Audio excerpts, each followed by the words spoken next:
Before I begin, please allow me to confess that having completed the reading before viewing Cloud 9, I had developed some preconceptions about what I assumed I would be seeing in the film, so I felt it necessary to remove all preconceptions and view the film completely anew as if I had no prior knowledge of the film, which I feel I did successfully. The first thing that jumped out at me was the focusing on the boring minutiae of quotidian human existence, which I feel helped emotionally prepare the audience to visually connect to and accept the actions taking place on screen as plausible. Although the lovers' ages are more advanced than the ages of characters usually involved in the type of tryst being portrayed in this movie, I feel the setting, lighting, and staging of the first encounter between the lovers lends authenticity to a scene that the majority of viewers are not usually exposed to and therefore not emotionally prepared for, which could inhibit the acceptance of the on-screen events as plausible. But I feel the actions, visible emotions, and outward appearances of the characters intensified the authentic reality of the events taking place on screen by creating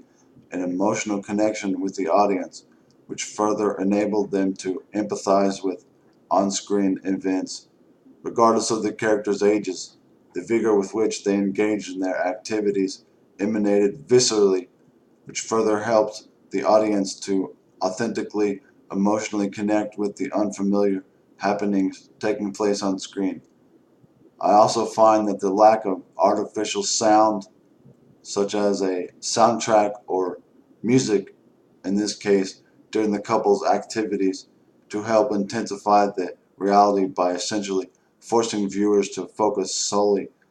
on the audible quality of the lovers' actions rather than being distracted by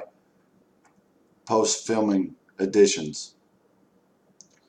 I also found the lack of makeup and a couture wardrobe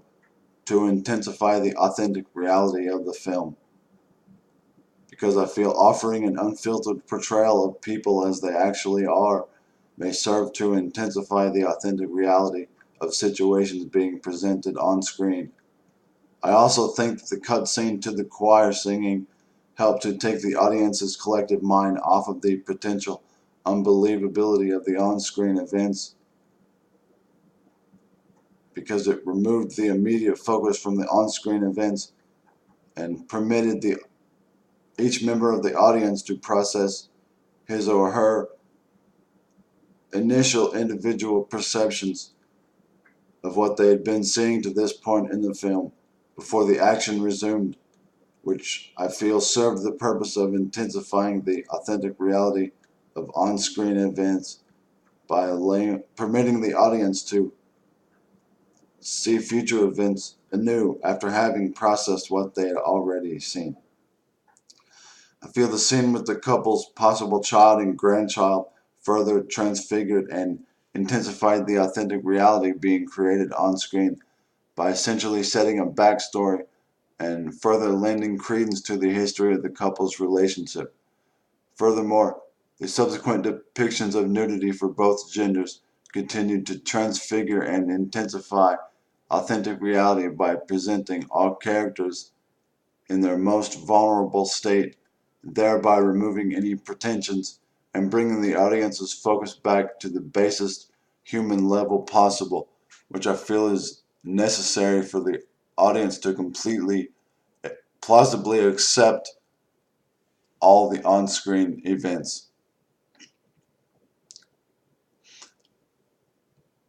As I said, I felt it was necessary before watching this film to remove any preconceptions I had developed as a result of the reading before I watched the film, which I do feel